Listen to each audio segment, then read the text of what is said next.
What's going on, y'all? Season 2, that's what we're gonna call it. Let's Be Real podcast. We are back, man. And yeah, look, I know we kind of abruptly ended there a few months ago, missed out on some NBA playoff stuff, but we are officially back. We calling this season 2, Let's Be Real podcast. And yeah, man, we back just in time for the NFL season.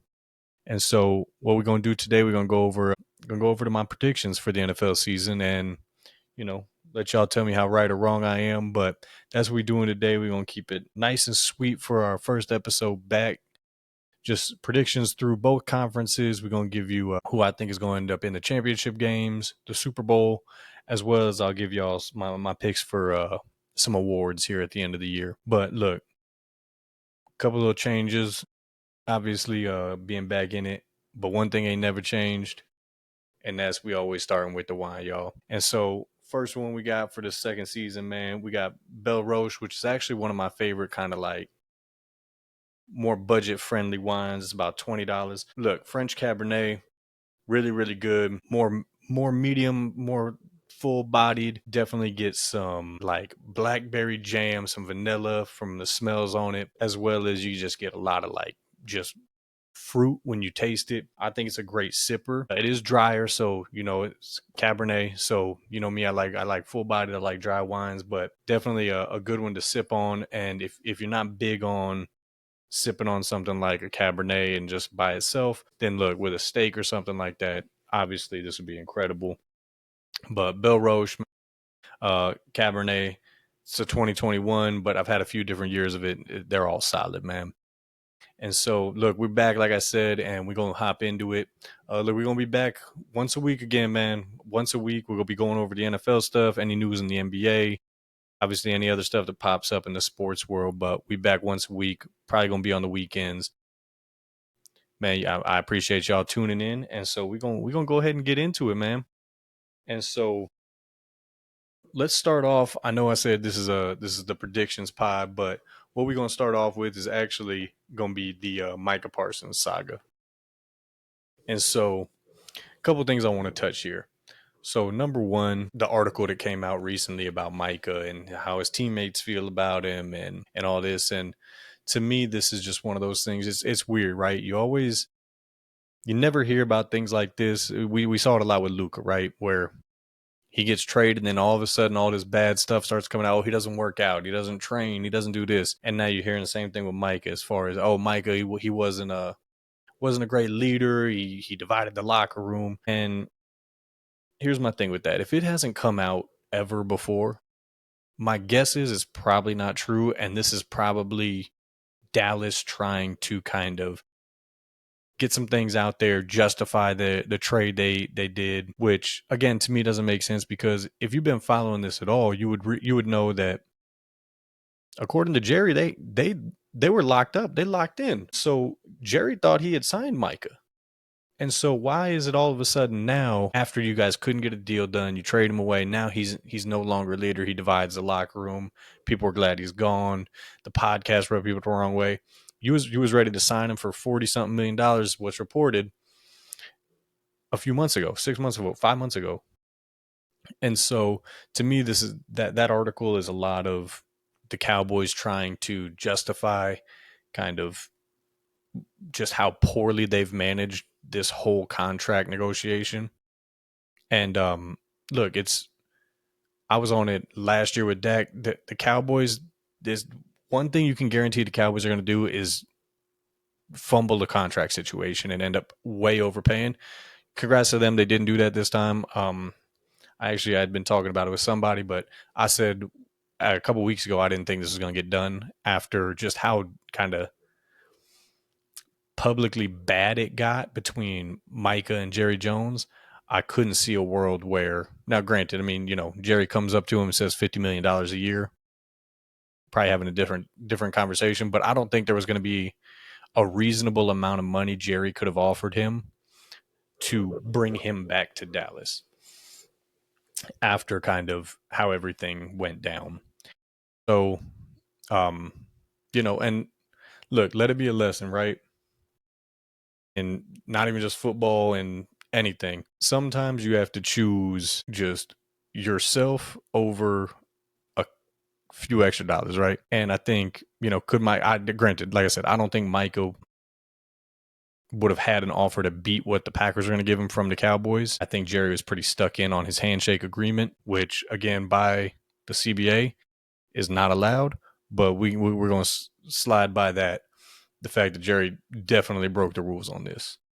But no, I think if the Cowboys were to offer him $1 million, $2 million more, I don't think that gets done just because of how bad the leadership is there.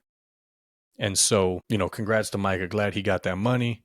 And as far as everything else, it's very ironic coming from the Cowboys that Micah's podcast and all that was a distraction when you have your owner GM doing radio shows and interviews every week, a couple times a week. And so again, it's just, to me, the whole situation was bad. Y'all know me. I'm an Eagles fan. I hate the Cowboys anyways. So I love that he's out of the division. I think I think Mike was probably their best player, and you're gonna see in their record and where I have them as far as what I think this does to the Cowboys and for their chances of winning this year. But again, I think the Cowboys, again, they wait too long to pay people, and then when you drag out and make it public and everything, this was to be expected at some point. But again, man, just wanted to kind of get that out there. My thoughts on the Micah trade. I think him on the Packers is going to be great for him.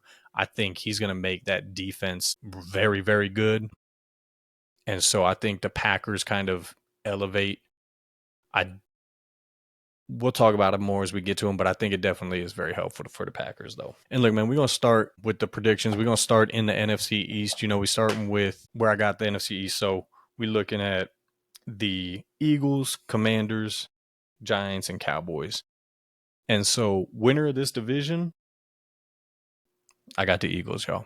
And look, I think the talent they have I think that we got the most talent in the league. I think coaching, a lot left to be desired. I'm still not a fan of Nick. Like I said, after the Super Bowl, I would have fired him after the Super Bowl because I just think I do not think he is a good coach, but it is what it is. And so, yeah, I think between Saquon, I think they're going to limit his touches some this year because similarly to CMC a couple years ago when I said I thought he was going to have that down year going into last year because of how many carries he had, I think the Eagles are going to try to avoid that with Saquon. And so I think he has limited carries, or not limited, but I think they're going to kind of put him on a pitch count, for lack of a better term. And so I think you see him with less carries this year, kind of keeping him fresh and ready for the playoffs. But yeah, I think just with the talent they have, the only thing that, again, what worries me about them is our DBs. I'm not sure how that's going to go. And then pass rush. I don't know how that's going to go. I think our defense is not significantly, but definitely worse than it was last year. And so I think that also is going to lend to more games where we might have to see Jalen up his pass attempts. And look, I love Jalen, but when he gets over 30 pass attempts, bad things tend to happen. So let's see how that goes. I don't think they're going to be as dominant this year, but I think they still win the division. And look, I have the Commanders second. I think, and look, looking at it, man, I had the Eagles and the Commanders with the same record. I think the Eagles probably win the tiebreaker, but I think either one of those teams could take first in the division. Commanders, man, Jaden Daniels, I don't think we're going to see a sophomore slump from him. I like the additions they had this offseason, and so I think they're definitely going to be a force again this year. Defense, not great, but I think whenever you have a defensive coach, if you've got the quarterback right and you got weapons on offense, I think a defensive coach can kind of overcome some of the lack of talent that you have. And so I think they'll be decent defensively, probably lower half of the league, but I think with that offense, with Jaden Daniels, I believe in them. And so got them finishing second. And then in third place, I got the Giants. And their record is not great. But I think anytime you got the defensive front that they have, you're going to make games tough. And I think Russ with Malik Neighbors, look, and y'all know I'm not a fan of Russ, but I think it's an upgrade at quarterback. And so I think they just get a few more wins out this year. And then last place, I got Dallas. Like I said, I think that defense was if you look at the numbers with Micah on and off, Micah on, they're one of the best defenses in the league. Micah off, they are, I think, quite literally the worst. And so I don't see them making up for Micah with the 2 draft picks and Kenny Clark, I think is good. Yeah, Kenny Clark and the 2 draft picks. I don't see that making up a Micah Parsons of a difference on their defense.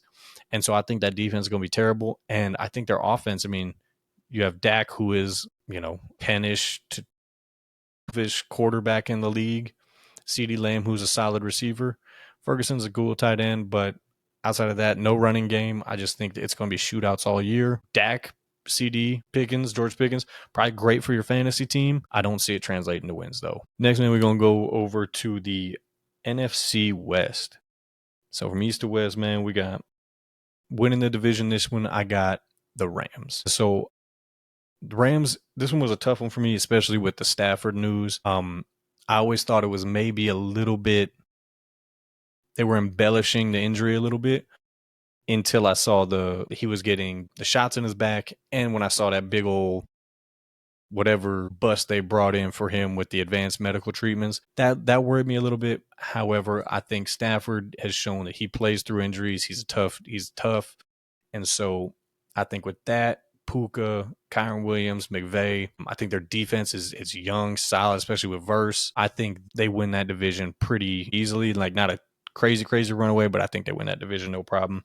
Next is the winners. Oh, and you know what? Let me go ahead and say, so in the NFC East, Eagles and Commanders I have as playoff teams. In the NFC, and then back to the NFC West, we could talk about 49ers. I think they have a solid year. I don't buy their receiving core. Pearsall's okay. Jennings is okay. I think they've got 2s and 3s at receivers without a clear number 1. And I don't think Brock Purdy can have a great year in a system in which he doesn't have a clear-cut number 1 receiver to go to until Ayuk gets back, and we'll have to see what he looks like. But I think CMC, George Kittle, obviously both of them are still great. Both injury risks. Trent Williams, 40-year-old O-lineman. We'll have to see what he looks like. But I think they're fine. I think they're a decent team. I think maybe like 9-10 wins is where I'd put them at. But yeah, I do have them missing the playoffs, though. And then for the last two, Cardinals and Seahawks. I got the Cardinals finishing just above the Seahawks. I think the Cardinals, Kyler Murray, he's always good for about the first. He's going to be good for. This is what I said. I don't think it would shock me to see the Cardinals win 4 of their first 5 or 4 of their first 6 and then finish with 5 or 6 wins. I think Kyler Murray has shown that when he comes out the gate, it's crazy, but as soon as Call of Duty drops, so does his production. And so, yeah, I think that's just what it is for them. And then lastly, like I said, the Seahawks. Look, if y'all watched last year, y'all know I was a big Sam Darnold guy. I thought he should have gotten some MVP votes. I thought he had a great year. However, I think Seahawks, I don't think he's going to have a Kevin O'Connell level head coach or OC or anything like that in Seattle with him. And so I question this. Look, this could be one of the most wrong ones I have, Seahawks finishing last. But I'm banking on the fact that Sam Darnold, through his first 80% of his career, is who he actually is, as opposed to when he got with Kevin O'Connell. And I have to assume that Kevin O'Connell saw something in which he was okay moving off Sam Darnold after the year he had. Because like I said, I was a big proponent of, I thought they should have kept him and traded JJ. And maybe this is just a more of a JJ story than a Darnold, that Kevin O'Connell sees so much more in JJ than I do. But yeah, until proven otherwise, I got to have Sam Darnold down there at the bottom with the Seahawks. I just don't believe. Jackson Smith and Jiggs was great. Seems like their running backs are always hurt. And then I don't trust Darnold to really pull them over the top. Next, man, we're going to the NFC South. And so with the NFC South, I got the Bucks finishing first. And a little more interesting, we'll wait to this, but got the Bucks finishing first, man. Look, Baker, I think he was great last year. I think he kind of compounds onto last year's production with this coming year. Bucky Irving, I think their receiving core, getting Godwin back, couple that with Emeka Egbuka, Mike Evans, solid tight end play. I think, and then with the defense, Todd Bowles leading that defense, I think this team is going to be serious this year. I think they're a legitimate contender and have them in the playoffs, obviously. And I I have them with the best record in the NFC. So I have them as the number one seed in the NFC. Next, I have the Falcons. Look, Falcons, I think they have a really good year. I think I got them projected around 11 wins or so. I think they have a really good season. I like Penix. I think this is going to be a year where we see Kyle Pitts emerge. I think that's what everyone's kind of been waiting for since they drafted him. But I think this is the finally the year you get a legitimate quarterback, second year player.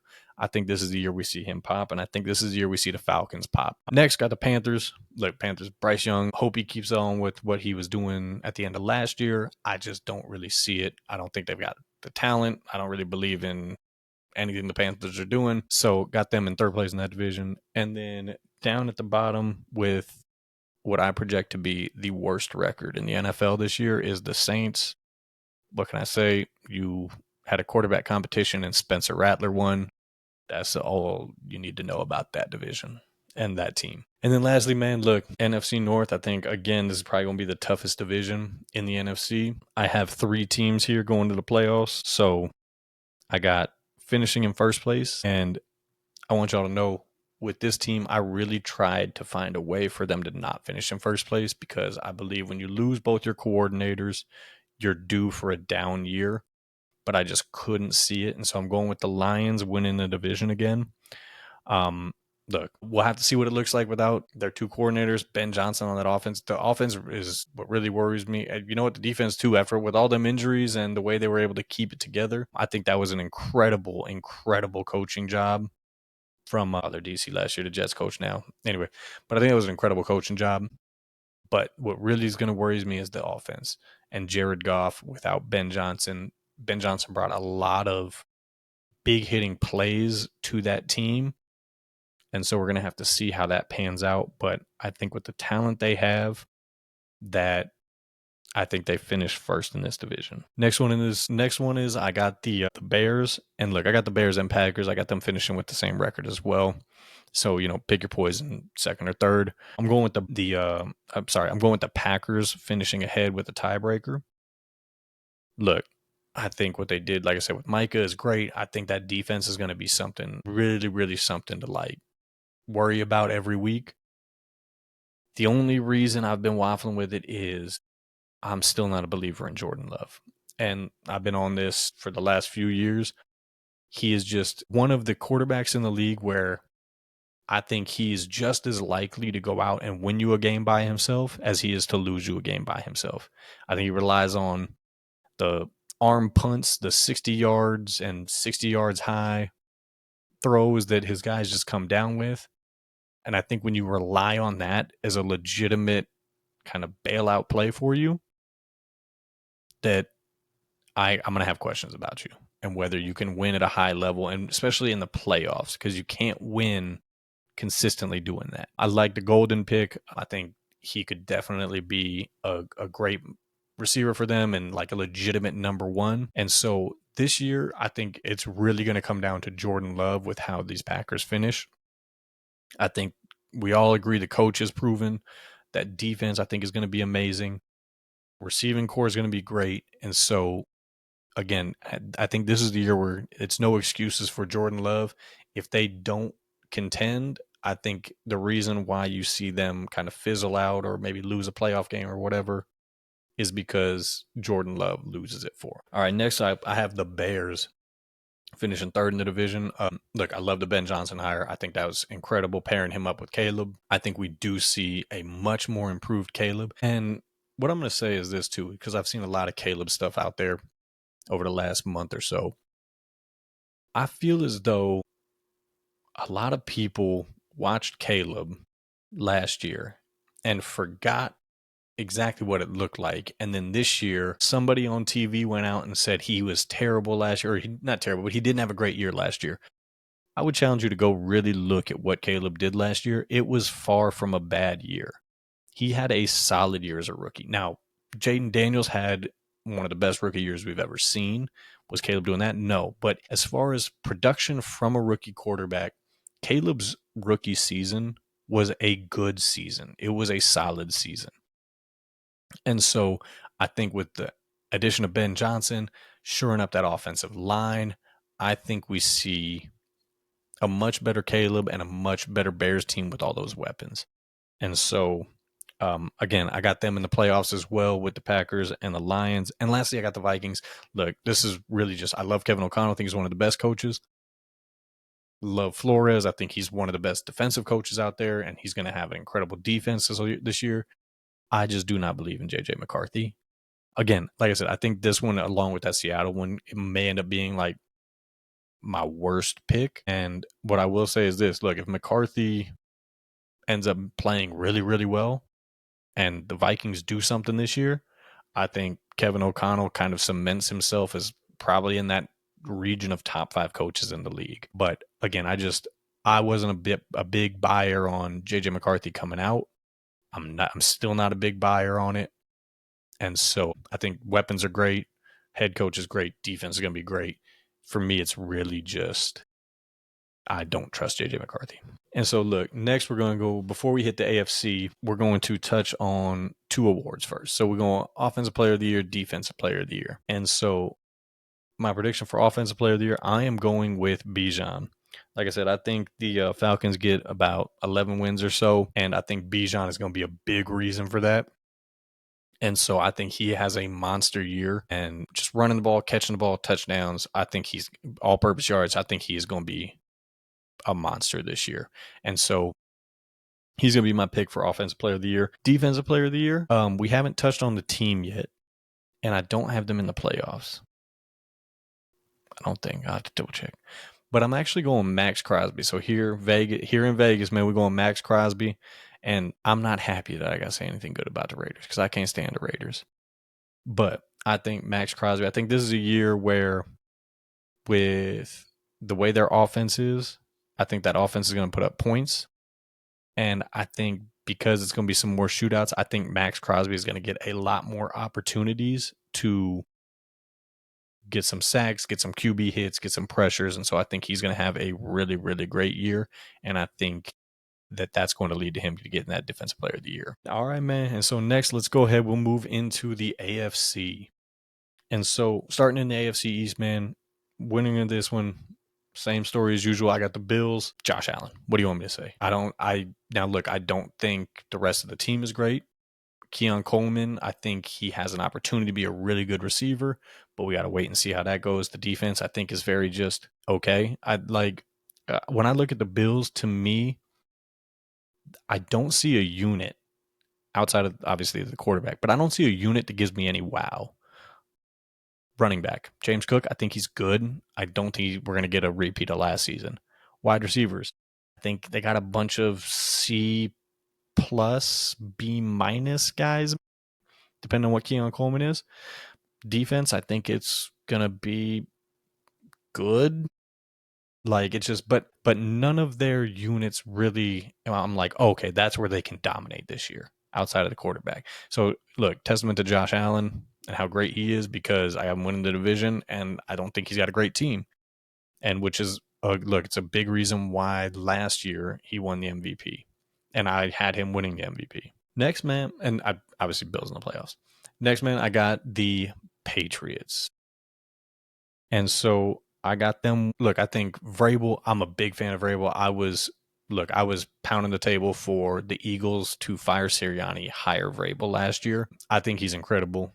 I think what he's going to bring to that team, having the knowledge of kind of the, what we call the Patriot way, but also not being one of those guys who's never left the building.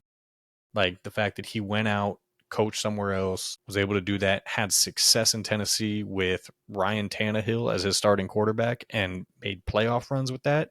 Granted, that Derrick Henry, but still, I think Drake May, much more talented than Ryan Tannehill. I like their rookie running backs. We'll have to see what Stephon Diggs turns into. I think he might be done, but I think he can still be a solid-ish contributor. I don't think he's a number one anymore. And I think that's where they're going to probably struggle the most. But look, I trust the defense over there. And so I have Patriots there in second place.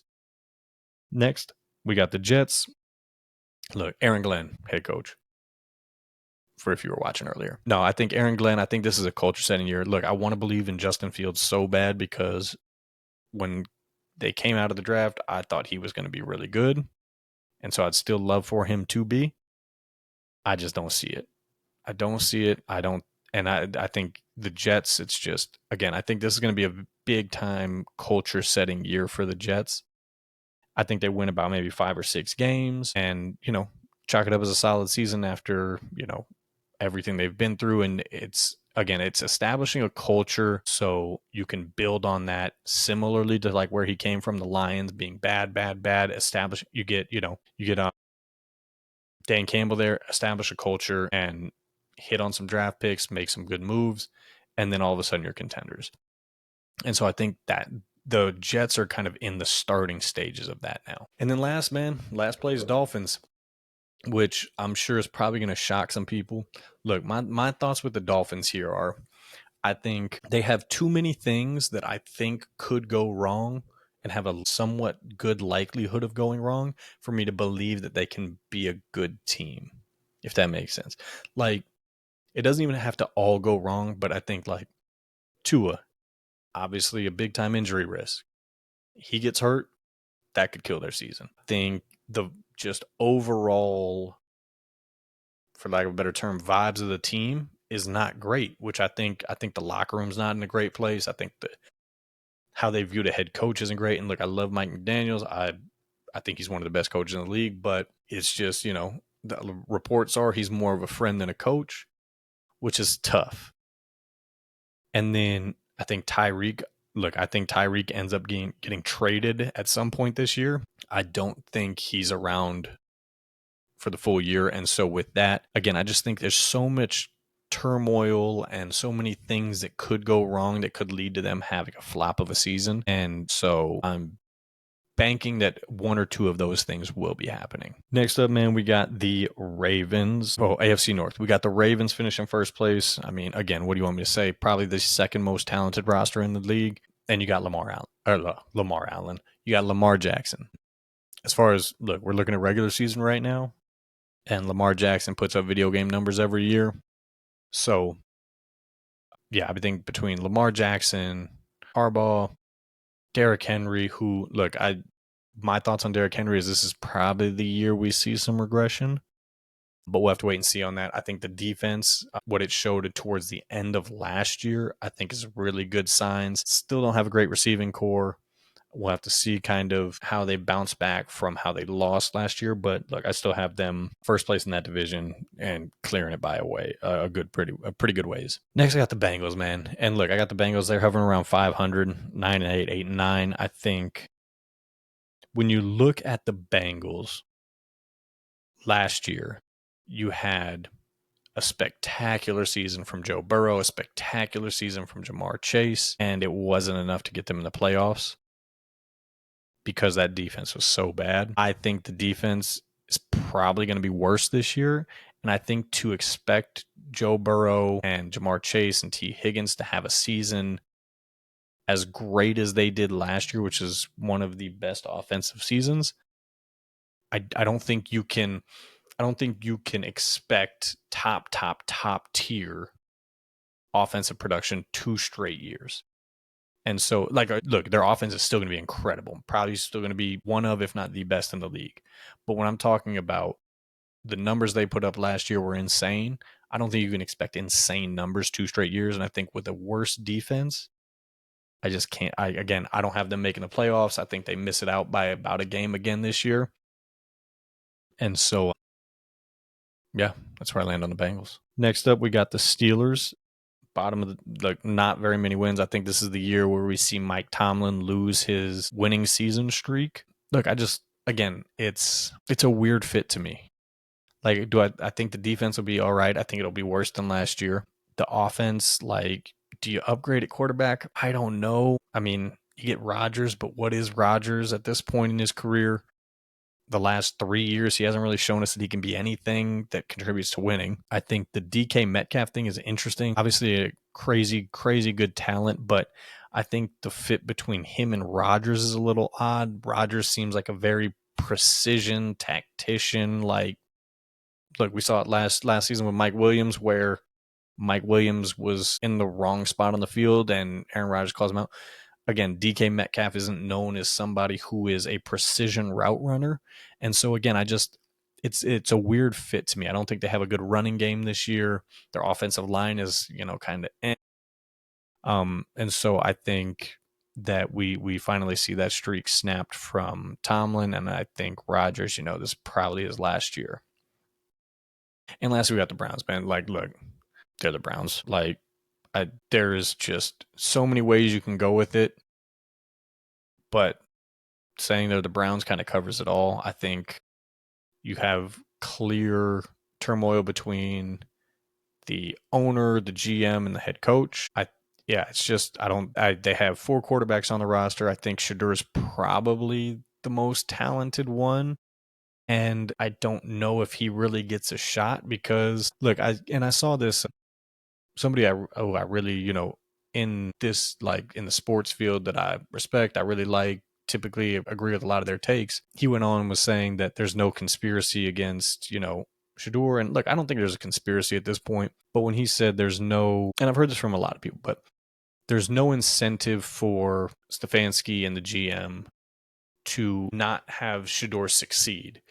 To which I would say, if all the, kind of guesswork reporting is true and the owner did, in fact, make them draft Shador, then I think the incentive for him not to play well is if he does, what's stopping the owner from walking downstairs, figuratively, but walking into the GM's office and the head coach's office and be like, I am the owner, you're the football people, and I picked the best quarterback. Why am I paying you exactly?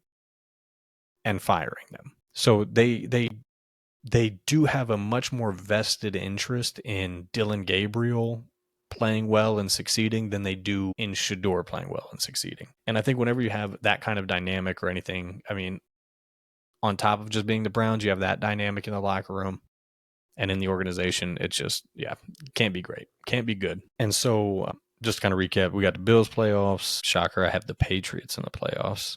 And then the Ravens so far. Next, man, we go in AFC South. And look, AFC South, winning the division, the Jaguars. So I think I like the offseason moves they made. I love Travis Hunter coming in there. I think it also gives Trevor Lawrence 2 legitimate weapons with Brian Thomas and Travis Hunter. And I like the personnel moves they made. I like the organizational moves they made. And I think this is just a year. Look, we've seen flashes from Trevor as far as he can be a good to great quarterback, but we just haven't seen him be able to string it along for an entire season. Now, granted, a lot goes into that. Injuries, coaching carousels, all that.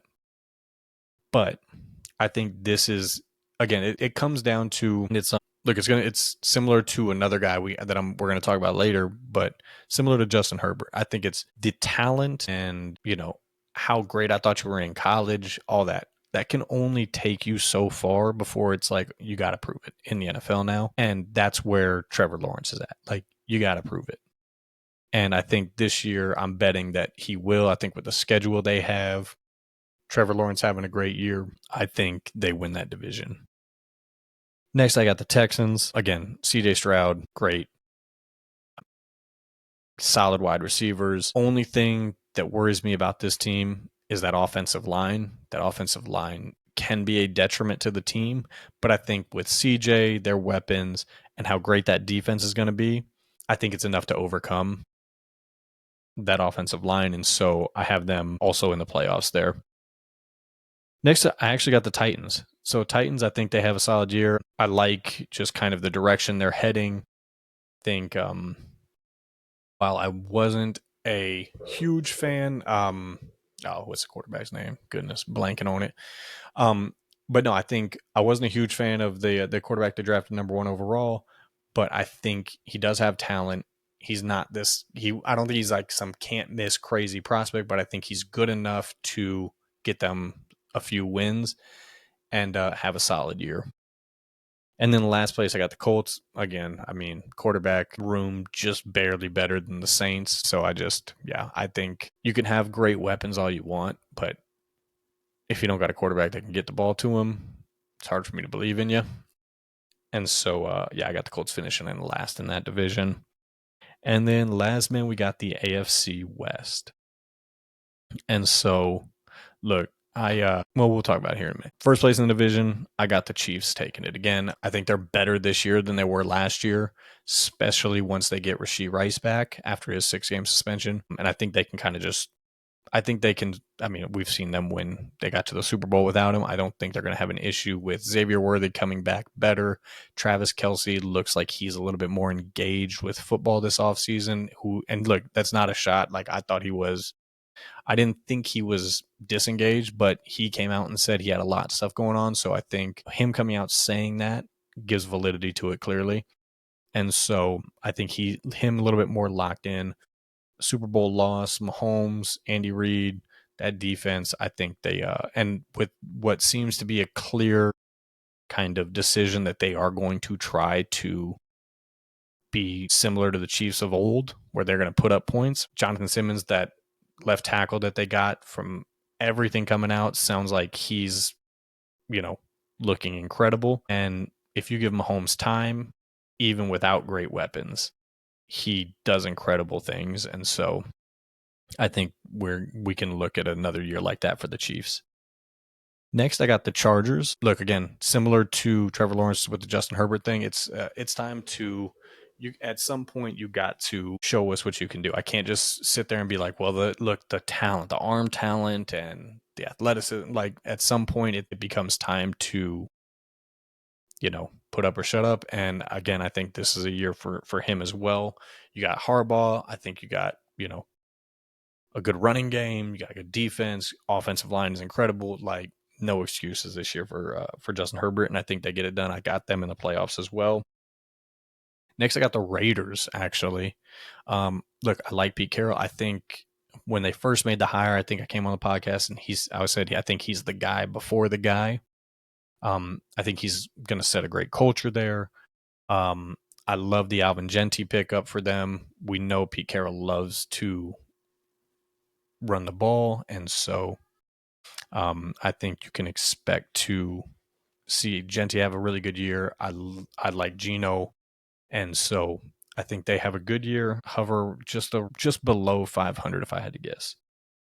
And then last, I got the Broncos. Look, I do not like Bo Nix. Not a big fan of Bo Nix, and so I think we see a similar regression. Not to the same amount, but kind of like a Mac Jones regression where I could see him not having near the year he does now that we have a full year of scouting on him and everything. I think Sean Payton's still a great coach. I just don't trust Bo Nix. I think the defense is going to be really good though, and so that's going to keep them in a lot of games. And so like they're probably, I think they are, I think I have them with the most wins of any last place team, but I do have them in last place. All right. And so just kind of recap this, man. So going from the AFC, we have the Chiefs, Bills, Patriots, Ravens, Jaguars, Texans, and Chargers in the playoffs.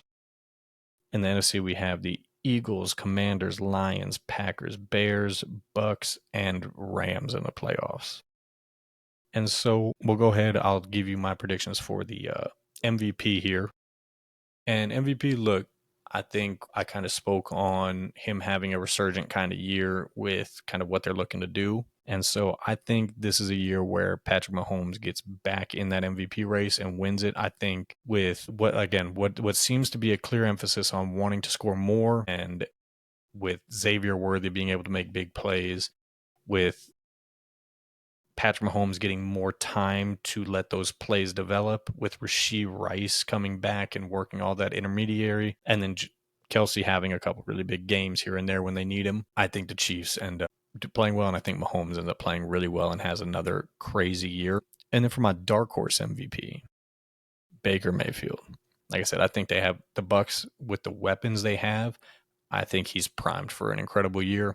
I think he was kind of in that MVP adjacent conversation last season, and so I think he kind of expands on that this year with more weapons. Hopefully, not as many injuries to those weapons. All right, y'all. And so next, I'm gonna give you who I think is gonna be in the championship games for NFC, AFC, who I think is gonna be in the Super Bowl, and then who I think wins the Super Bowl.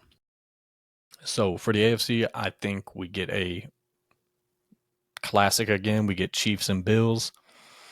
And for the NFC, this one was tough, man. So I have the Bucks and Eagles. However, I think dependent on Stafford health.